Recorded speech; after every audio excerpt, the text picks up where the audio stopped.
اعوذ باللہ من الشیطان الرجیم بسم اللہ الرحمن الرحیم السلام علیکم ورحمۃ اللہ وبرکاتہ ومغفرتہ۔ عربی حروف کے 17 مخارج میں سے مخرج نمبر 4 پر آج ہم ڈسکس کریں گے۔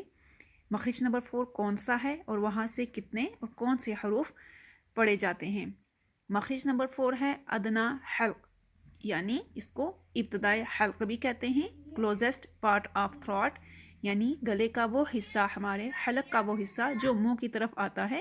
اس کو کہتے ہیں ادنائے حلق، یعنی کلوزسٹ پارٹ آف تھروٹ، اور یہاں سے 2 حروف پڑھے جاتے ہیں، غین، خا۔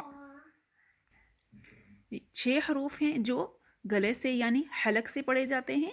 گلے کے پہلے حصے سے۔ ادنائے حلق یعنی ابتدائے حلق، کلوزسٹ پارٹ آف تھروٹ، 2 حروف ہیں جو اس حصے سے پڑھے جاتے ہیں، غین، خا، جو بھی ہم نے پڑھے، اور دوسرا حصہ وسط حلق یعنی مڈل پارٹ آف تھروٹ، یہاں سے بھی 2 حروف پڑھے جاتے ہیں، عین، ہا، اور حلق کا سب سے آخر والا حصہ اقصی حلق یعنی انتہائی حلق بھی کہتے ہیں، جس کو ڈیپسٹ پارٹ آف تھروٹ، یہاں سے بھی 2 حروف پڑھے جاتے ہیں، حمزہ، ہا۔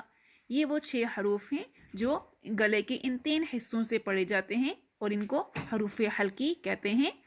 کیونکہ یہ حلق سے ریڈ ہوتے ہیں، حلق کی نسبت کی وجہ سے ان کو حروف حلقی کہتے ہیں۔